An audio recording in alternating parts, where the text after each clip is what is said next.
Hello everybody, Mason Storm here.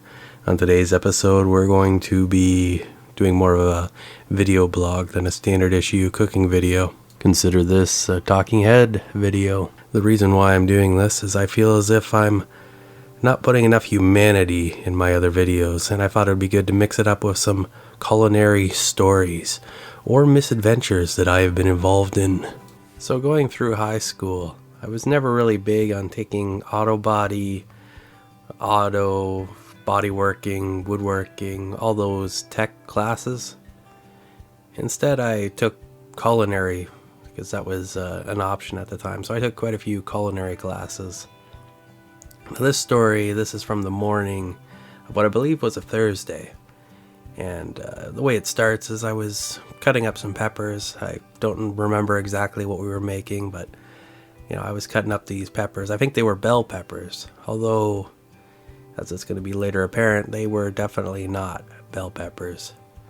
So cutting away, a little bit before lunchtime, so I was a little bit hungry. So, I just took a piece of this pepper and ate it.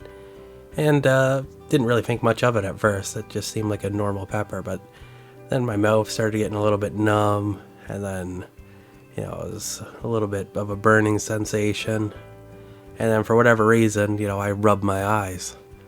And it turns out that these peppers were no standard issue bell peppers, but were in fact cayenne peppers. So rubbing my eyes was not a good thing whatsoever. And on my hands there was actually a seed, and I ended up getting a seed of cayenne pepper in my eye. And the pain level of this was excruciating. It just burned like crazy. My culinary teacher, though, he was really calm, and I'm sure he thought it was hilarious. I'm sure most of the class thought it was pretty darn hilarious. And he reached into the counter, pulled out a carton of milk, and said, "Pour this in your eye." So there I was on this morning, pouring milk into my eye.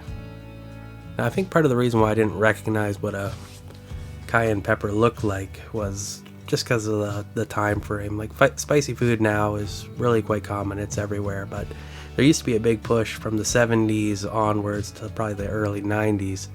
And the theory of this level of social engineering was to make food bland on purpose as a way of population control. Because the thought was that people would eat spicy food and they would do spicy things, which I highly doubt is true or accurate in any way, but that's kind of the time frame it was.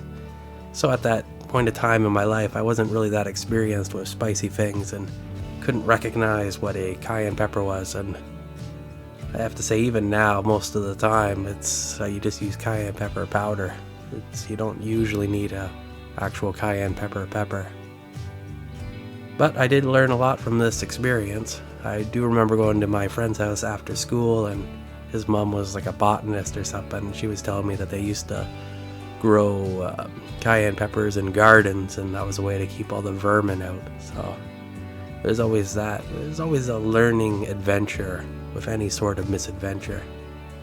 And this was certainly a good learning experience, but a very painful one at the same time. So I think the moral of the story is always be aware of what you're cutting and the risks associated to it. And never, ever rub your eyes in the kitchen. So anyway, that's the end of the story for this week. And let me know in the comments below if you've ever done anything as foolish and silly as I have. And if you like my content and would like to see more of it, please like and subscribe. And until next time, stay awesome.